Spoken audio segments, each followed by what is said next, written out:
Storm Tracker 6. This is Forecast First, sponsored by Auto Owners Insurance. Simple human sense. Very nice afternoon with a lot of sunshine, a little breezy outside, but still temperature-wise, we made it up to 50 or better for Lansing and Jackson. 49 currently in Jackson, still 52 Coldwater and Kalamazoo at 56 degrees. Across the state, there is a big warm-up taking place to our south and west. The 24-hour temperature change shows that warmer weather, and that's going to be heading east as we head into tomorrow with 60-degree highs on the way. No threat of precipitation, all quiet out there this evening. We don't anticipate any tonight. That'll change a little bit as we head into the weekend, but really winds will be our big story then. So if you have plans to take you traveling out tonight, it should be good. Temperature-wise, we'll end up near 30 tomorrow morning and then near 60 by the afternoon. 6 News at 6 starts right now. WLNS is here for you with 6 News at 6. Elected leaders in Lansing are at odds about how to pay for the infrastructure improvements that Michigan desperately needs. It's our top story tonight at 6. Thanks for joining us. I'm Sherry Jones. And I'm Siobhan Klepfer. It is almost spring, and that means potholes and road work. Governor Gretchen Whitmer has been calling for improvements to our roads for years now, but Republicans in the State House have their own ideas on how to pay for it. Our Capitol correspondent Tim Skubic is here to explain. The key legislative negotiators have agreed to a number of things. One of them is of the $3 billion they want to raise, $1 billion would go for your local roads. And just maybe your favorite pothole might be disappearing. They have also agreed to slice $500 million out of unnamed current state programs. Sometimes they call this stuff pork barrel spending. They also have agreed that currently at the pump, the 6% sales tax goes to schools and local government. But everybody agrees the sales tax should all go for the roads.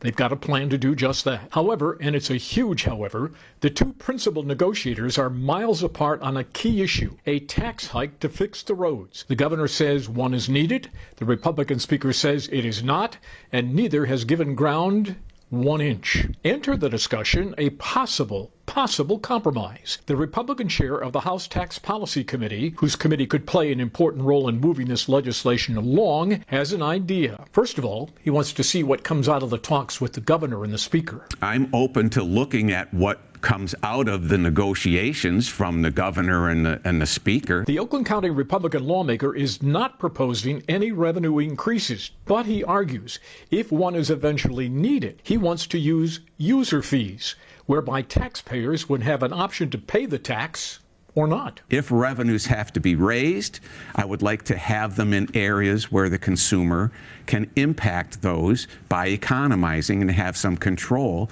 as opposed to every time you make an extra buck, there's more money going out the door. Well, I didn't say I would be interested in, that would be my preference. Playing golf, for example, could be one way of paying a user fee. To avoid the tax, you could choose not to tee off. Another suggestion is charging highway users a mileage fee.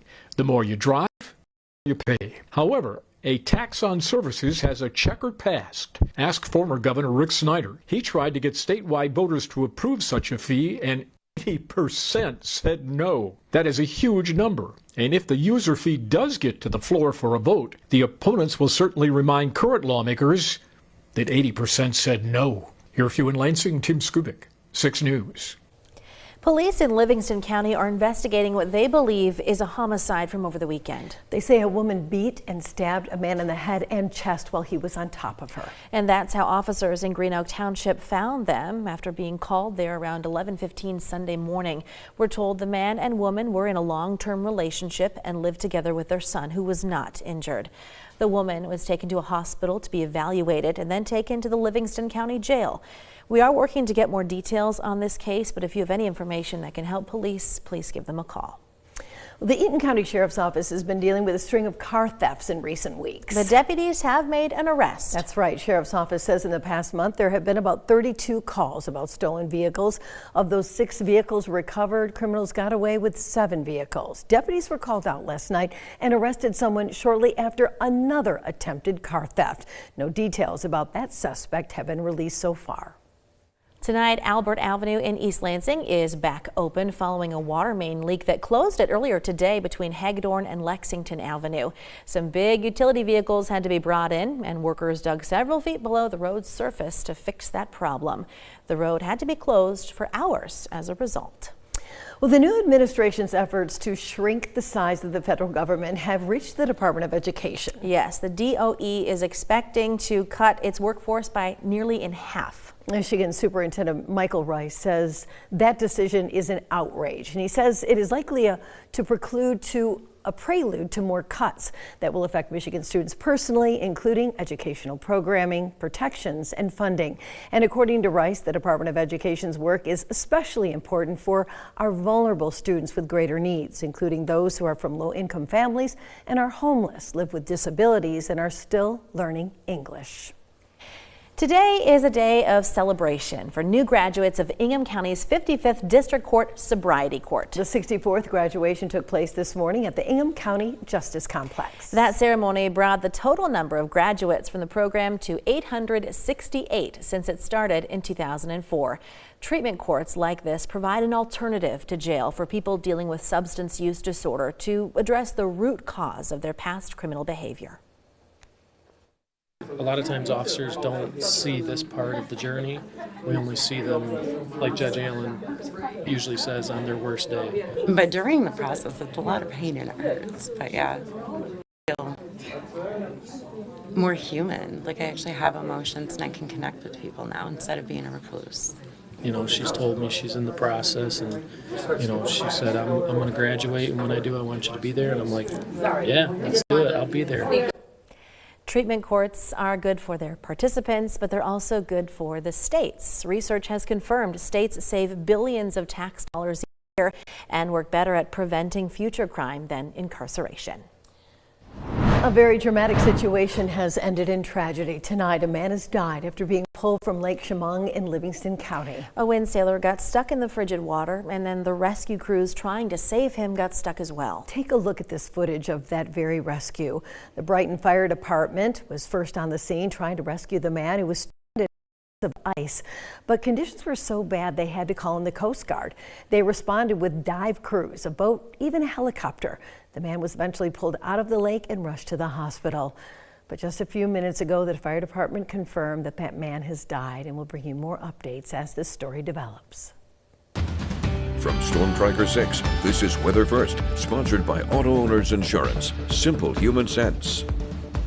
We have got very warm and very windy weather on the way over the next several days. Tomorrow is probably going to be the nicest out of the next 3 or 4. A look at our high temperature trend. Readings tomorrow should be near 60 degrees without a lot of wind around the area.